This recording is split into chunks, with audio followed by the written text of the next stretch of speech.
নমস্কাৰ প্ৰিয় শ্ৰোতাসকল। ধাৰাবাহিক উপন্যাস পাঠ অনুষ্ঠানত চন্দ্ৰপ্ৰসাদ শইকীয়াৰ মহাৰথীৰ আজি ২৭তম খণ্ড। যুধিষ্ঠিৰৰ ৰাজসূয় যজ্ঞৰ সমাপ্তিৰ পিছতো কৃষ্ণ দ্বাৰকালৈ প্ৰত্যাগমনৰ পিছতো দুৰ্যোধনৰ লগত মই কিয় যুধিষ্ঠিৰৰ ইন্দ্ৰপ্ৰস্থত দুদিনমান থাকিলোঁ তাৰ কোনো ন্যায়সংগত কাৰণ মোৰ জীৱনৰ আজি শেষ দিনলৈকে প্ৰকৃতভাৱে নিৰ্ণয় কৰিব নোৱাৰিলোঁ। মনৰ অৱচেতন স্তৰত যুধিষ্ঠিৰৰ বৰ্ণাঢ্য বিতোপল ৰাজধানীক অতি কাষৰ পৰা মহাযজ্ঞৰ কোলাহলৰ পৰা নিস্তাৰ পাই নীৰৱে নিস্তব্ধে প্ৰত্যক্ষ কৰা এক তীব্ৰ বাসনাৰ উদয় হৈছিল। যুধিষ্ঠিৰে নাজানে, তেওঁৰ 4 ভাতৃ পত্নী দ্ৰৌপদীয়েও নাজানে যে মই কুন্তীদেৱৰ প্ৰথম সন্তান। মই প্ৰকৃততে প্ৰথম পাণ্ডৱ। দ্ৰৌপদীয়ে স্বয়ম্বৰ সভাত সুতপুত্ৰ বুলি মোক ঠাট্টা কৰিছিল। বীৰত্ব প্ৰদৰ্শনৰ পূৰ্বৰ সেই ৰাজকীয় বিশাল সমাৰোহত অৰ্জুনে মোক বৈৰী জ্ঞান কৰি মৰণাস্ত্ৰ প্ৰহাৰ কৰিবলৈ দ্বিধাবোধ কৰা নাছিল। দুৰ্যোধনৰ কথামতে তেওঁৰ লগত মই ইন্দ্ৰপ্ৰস্থত দুদিন বেছিকৈ থাকি আহিছিলোঁ সম্ভৱ একে মাতৃৰ সন্তানৰ সম্পদ বৈভৱ দেখি মুগ্ধ হ'বৰ বাবে। বিশ্ব ব্ৰহ্মাণ্ডৰ সহস্ৰ ষড়যন্ত্ৰয়ো কুন্তীদেৱীৰ দুৰ্দমনীয় ৰাজকীয় মৰ্যাদা আৰু অহংকাৰ স্বত্তেও অৰ্জুনৰ অহৰহ যুদ্ধৰহিং মনোভাৱ স্বত্তেও সেই কথা বিলুপ্তিৰ গৰ্ভত নিমজ্জিত নহ'ব কোনো কালে যে মই কুন্তীৰ প্ৰথম সন্তান। মই যুধিষ্ঠিৰৰ জ্যেষ্ঠ ভাতৃ। মই অধিৰথ ৰাধাৰ সন্তান। মই অংগদেশৰ ৰজা। মই দুৰ্যোধনৰ সখা। এইবোৰ হয়তো সত্য, কিন্তু শেষ সত্য নহয়। শেষ সত্য হ'ল মই প্ৰথম পাণ্ডৱ। হৃদয়ৰ প্ৰতি স্তৰে স্তৰে লিখা আছে সেই পৰিচয় অদৃশ্য আক্ষৰে যে কুন্তীদেৱীৰ গৰ্ভত মোৰ জন্ম। নিয়তিৰ বিধান নিৰ্মমতম নোহোৱাহেঁতেন সেই ইন্দ্ৰপ্ৰস্থত মই কোনদিন এক সুদূৰ বিদেশীৰ দৰে দুদিনৰ বাবে বেছিকৈ থাকিবলগীয়া নহ'লহেঁতেন। কুন্তী নহ'লহেঁতেন কেৱল 5জন সন্তানৰে মাতৃ। যুধিষ্ঠিৰ নহ'লহেঁতেন কুন্তীৰ প্ৰথম সন্তান। আৰু সেই দ্ৰৌপদীয়ে মোৰ প্ৰকৃত পৰিচয় পোৱাহেঁতেন কি তেওঁৰ মুখেদি সুতপুত্ৰ শব্দটো অকস্মাত নিনাদিত হ'লহেঁতেন।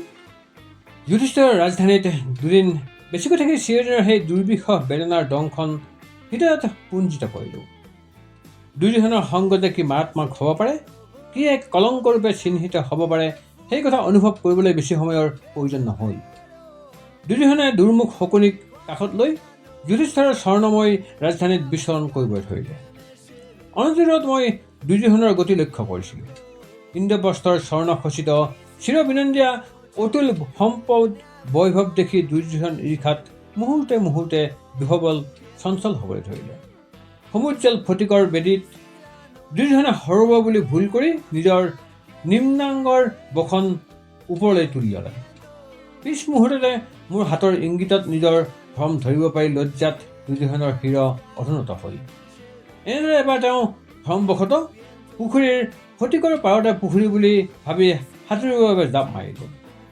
ইফালৰ সিফালৰ চাৰিওফালৰ সকলোৱে হাঁহিবলৈ ধৰিলে। কিন্তু ভীম, অৰ্জুন, নকুল, সহদেৱ চাৰিওজনে গৈ পৰম আথেপথে দুৰ্যোধনক তুলি আদৰ কৰিবলৈ ধৰিলে আৰু সেই অদ্ভুত দৃশ্য দেখি চাৰিওফালৰ সকলোৰে হাঁহি বন্ধ হৈ গ'ল। দুৰ্যোধনক নতুন পোছাক পৰিধান কৰাই পাণ্ডৱসকলে ভাতৃৰ দৰে শ্ৰদ্ধা স্নেহ প্ৰকাশ কৰিলে। ক্ৰোধ, অহংকাৰ, লজ্জাত দুৰ্যোধনৰ মুখ ৰঙা হ'ল। তেওঁ জোৰেৰে ওলাই যাওঁতে পুনৰ প্ৰস্থানৰ দুৱাৰ বিচাৰি নাপালে। নকুলে আহি সসম্ভ্ৰমে দুৱাৰ দেখুৱাই দিলেহি। এনেদৰে অযথা কেৱল নিজৰ অন্ধ গৰ্ব আৰু ঈৰ্ষাৰ পৰিণামতে দুৰ্যোধন অপমানিত আৰু বিপৰ্যস্ত হ'ল। সেই দুৰ্ভাগ্যৰ বাবে তেওঁ নিজৰ বাহিৰে আন কাকো জগৰীয়া কৰিব নোৱাৰে। এনেদৰে মহাভাৰত যুদ্ধৰ প্ৰাৰম্ভতে পাণ্ডৱৰ সন্মুখত দুৰ্যোধনৰ নৈতিক পৰাজয় ঘটিল। আগন্তুক মহাসমৰৰ সেই ঘটনাক যদি এক সামান্য আৰম্ভণি অথবা প্ৰতীক ৰূপে ধৰা হয়, তেন্তে তাৰ শেষ পৰিণাম কি হ'ব তাক অনুভৱ কৰিবলৈ বেছি বুদ্ধিৰ প্ৰয়োজন নহ'ব। দুৰ্যোধন কোনো অৱস্থাতে যুক্তি চিন্তা বিবেচনাৰ দৰে নিয়ন্ত্ৰিত নহয়। তেওঁ সদা পৰিচালিত হয় বিদ্বেষৰ উন্মাদনেৰে, ঈৰ্ষাৰ প্ৰচণ্ড আৱেগেৰে। যুক্তি বিবেচনাৰে পৰিচালিতসকলে যেতিয়া একেটা ভুলকে দুবাৰ নকৰে, তেতিয়া দুৰ্যোধনে একেটা ভুলকে বাৰে বাৰে কৰে। পঞ্চপাণ্ডৱে চাৰিওফালৰ পৰা সভাসদৰ ঠাট্টা উপহাসৰ পৰা দুৰ্যোধনক মাননীয় অতিথিৰূপে ৰক্ষা কৰিলে যদিও তেওঁলোকৰ মানসত দুৰ্যোধনৰ বিনাশী ৰূপটো ধৰা পৰি গ'ল। সত্যৰ খাতিৰত ক'বলৈ ধৰিলে, ভৱিষ্যতত যদি যুদ্ধ এখন আৰম্ভ হয়, তাত দুৰ্যোধনৰ নৈতিক পৰাজয় সূচনা হ'ল ইন্দ্ৰপ্ৰস্থৰ ৰাজপ্ৰসাদৰ ফটিক স্বচ্ছ মজিয়াতে। যুধিষ্ঠিৰৰ ৰাজপ্ৰসাদৰ পৰা ৰথত প্ৰত্যাৱৰ্তন কৰা কালতেই দুৰ্যোধনৰ মনোবেদনাই দুৰন্ত ৰূপ ল'লে। দুৰ্যোধনে ক'লে, পাণ্ডৱসকলৰ আগত হোৱা অপমানে তেওঁৰ হৃদয় দহন কৰিছে। পাণ্ডৱৰ ঐশ্বৰ্য বিভূতি দেখি ঈৰ্ষাত তেওঁৰ মন অগ্নিসম প্ৰজ্বলিত হৈছে। সমগ্ৰ পৃথিৱীৰ পাণ্ডৱে অধিকাৰ কৰি লৈছে। 1,00,000 নৰপতিয়ে যুধিষ্ঠিৰৰ ছত্ৰ ছায়াত থাকি তেওঁৰ অধিকাৰ সম্পূৰ্ণ কৰি তুলিছে। ইন্দ্ৰৰ বৈভৱ জয় কৰি কুবেৰৰ ধনকোষ জিনি নিজৰ ৰত্ন ভাণ্ডাৰ পূৰ্ণ কৰিছে। সেইবোৰ দেখি সৰোবৰৰ পানী জেঠৰ পৰশৰ তাপত শুকোৱাৰ দৰে তেওঁৰ শৰীৰ শুকুৱাবলৈ ধৰিলে। মই জানো, দুৰ্যোধনে তেনে কথাই সহানুভূতিতকৈ বেছি উদ্বেগ কৰে ক্লান্তি আৰু বিড়ম্বনা। কিন্তু তেওঁৰ বিননিৰ অন্ত নাই। শিশুপালৰ দৰে বীৰশ্ৰেষ্ঠক অন্যায়ভাৱে বধ কৰিলে কৃষ্ণই, কিন্তু সেই বিশাল সমাৰোহৰ অজস্ৰ ৰজাৰ মাজত কোনো এজনে সেই ভয়াৱহ হত্যাকাণ্ডৰ সামান্যভাৱেও প্ৰতিবাদ নকৰিলে। পাণ্ডৱৰ বিজয়ী ৰূপ দেখি সকলোৱে তললৈ মূৰ নিস্তব্ধ কৰি হৈ থাকিল। ক্ষত্ৰিয়ৰ এনে নিৰ্লজ্জ ৰূপে মোক বাৰে বাৰে মৰ্মাহত কৰিছে। সমগ্ৰ ভাৰতৰ বিস্তীৰ্ণ প্ৰান্তৰৰ কিমান ৰজাই আহি কিমান ৰত্ন সম্ভাৰেৰে যুধিষ্ঠিৰক একছত্ৰীয় সম্বাদৰ বাবে আৰাধনা কৰিলে। মই এনে এক অসহ্য দৃশ্য চাই থাকিব নোৱাৰোঁ। মই আত্মহত্যা কৰিম। হয়, মই নদীত জঁপিয়াই পৰিম নহয়, মই অগ্নিকুণ্ডত মোৰ দেহ অৰ্পণ কৰিম, অথবা মই হলাহল কালকুট পান কৰিম। এবাৰ শকুনিৰ ফালে আৰু এবাৰ মোৰ ফালে চাই চাই দুৰন্ত গতিৰ ৰথত থিয় হৈ দুৰ্যোধনে ক'লে, প্ৰবল প্ৰতাপী যুধিষ্ঠিৰৰ সন্মুখত মই আৰু কৌৰৱসকলক প্ৰজ্বলিত অগ্নিৰ আগত যেন এক স্তিমিতপ্ৰায় বন্তি। পিতৃহীন বনবাসী পাণ্ডৱক নিঃশেষ কৰিবলৈ কিমান চেষ্টাকে যেন কৰিলোঁ। কুন্তীয়ে মোক দেখি হাঁহে। মই এতিয়া পাণ্ডৱৰ কেৱল হাঁহি বিদ্বেষৰ ঘৃণাৰ পাত্ৰ। মাতুল, এতিয়া মোৰ কি উপায় হ'ব? দুৰ্যোধনে শকুনিক সাবটি ধৰিলে। শকুনিৰ প্ৰতি মোৰ অৱজ্ঞা আৰু তিক্ততাৰ বাহিৰে আন একো নাই। তথাপি সেইদিনা ৰথত বহি শকুনিয়ে দুৰ্যোধনক কোৱা কথা পৰিধানযোগ্য। শকুনিয়ে ক'লে, তুমি হাজাৰ ষড়যন্ত্ৰ কৰিও পাণ্ডৱক শেষ কৰিব নোৱাৰিলা। যতিগৃহৰ পৰা মুক্ত হৈ তেওঁলোকে পাঞ্চাললৈ গৈ দ্ৰৌপদীক লাভ কৰিলে। দ্ৰুপদ আৰু ধৃষ্টদ্যুম্নই প্ৰত্যক্ষ সাহায্যৰ প্ৰতিশ্ৰুতি প্ৰদান কৰিলে। যুধিষ্ঠিৰ ৰাজচক্ৰৱৰ্তী হ'ল। সাগৰা পৃথিৱী তেওঁৰ ছত্ৰতললৈ আহিল। এই কথাত তোমাৰ মনস্তাপৰ কাৰণ মই নেদেখোঁ। তোমাৰ ৰাজ্যৰ কোনো অংশকে তেওঁলোকে দাবী কৰা নাই। তুমিও নিজৰ শক্তি, বুদ্ধি, বিচক্ষণতাৰে বীৰক্ৰমৰে তেনে এক পৰ্যায়ত নিজক উপনীত কৰা। তুমি কেনেকৈ অসমৰ্থ? তোমাৰ হতভাতৃ কি তোমাৰ দুৰ্জয় বীৰত্ব আৰু ক্ষমতাৰ প্ৰতিভূ নহয়? ভীষ্ম, দ্ৰোণ, কৃপাচাৰ্য, অশ্বত্থামা বীৰসকল সূৰ্যৰ দৰে কেৱল প্ৰতাপী।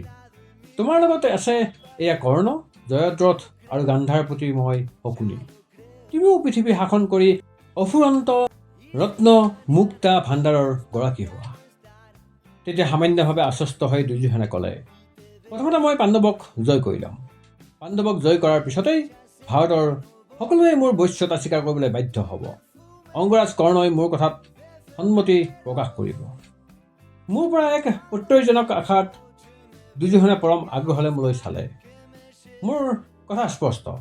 ভীম আৰু অৰ্জুনৰ দৰে যশস্বী বীৰৰ সমকক্ষ হ'ব নোৱাৰিলে তেওঁলোকক পৰাজয় কৰাটো দুৰ্যোধনৰ দিব্যাস্বপ্নৰ বাহিৰে আন একো নহয়। সেই ক্ষমতা তোমাৰ আছে নে নাই? তাক তোমাৰ বাহিৰে আনৰ বিচাৰ কৰাৰ ক্ষমতা নাই। কি বিশাল কৰ্ম প্ৰচেষ্টা, কৃচ্ছ সাধন, দুৰ্লংঘ বাধা অতিক্ৰমী পাণ্ডৱসকলে নিজৰ বীৰত্বৰ যোগ্যাসনত উপবিষ্ট কৰিছে। সেই কথা বীজমন্তৰ দৰে নিজৰ হৃদয়ত ৰোপণ কৰি তুমি তেনে বিচক্ষণতা আৰু প্ৰতিভাৰ আয়ত্তৰ বাবে নিজক সৰ্বতভাৱে প্ৰস্তুত কৰা। মই তেনেদৰে কথা কৈ থাকোঁতেই মাতুল শকুনিয়ে কোনো এক দুৰ্দৰ্শ অভিনেতাৰ দৰে মোৰ ওপৰত প্ৰচণ্ড কোবেৰে নিজৰ হাত দুখন মুঠি মাৰি ধৰিলে আৰু সেই এটা মুহূৰ্ততে মহাভাৰতীয় বিশাল কাহিনীৰ এটা দুৰ্জয় অধ্যায় ঘটিত হ'ল। শকুনিয়ে ক'লে, কৰ্ণৰ বাক্য শ্ৰুতিমধুৰ কিন্তু কল্পনাশ্ৰয়ী। কৰ্ণৰ কথা বিৰোচিত কিন্তু অলভ্য। সাগৰা পৃথিৱীত বৰ্তমান কাৰো শক্তি নাই। কৃষ্ণ যাৰ পক্ষত, দ্ৰুপদ আৰু ধৃষ্টদ্যুম্ন যাৰ সহায়ক, ইন্দ্ৰই যাক কৰিব নোৱাৰে পৰাজিত, সেই পাণ্ডৱক বল শক্তিৰে পৰাজিত কৰাটো তোমাৰ বাতুলতা। অৰ্জুনৰ হৰক্ষেপত আকাশমাৰ্গত অগ্নি প্ৰজ্বলিত হয়। ভীমৰ গদাৰ প্ৰহাৰত মেদিনী হয় কম্পমান। গতিকে পাণ্ডৱক জিনিবৰ বাবে মাত্ৰ এটা উপায়েই আছে। কি সেই উপায় মামা? দুৰ্যোধনে শকুনিক অভিভূতভাৱে সুধিলে। শকুনিয়ে একে উশাহতে কৈ দিলে, পাশা। পাশা খেল ভাগিন। দুৰ্যোধন, পাশা খেল। প্ৰিয় শ্ৰোতাসকল, এয়া আছিল চন্দ্ৰপ্ৰসাদ শইকীয়াদেৱৰ মহাৰথীৰ ২৭তম খণ্ড। ধন্যবাদ।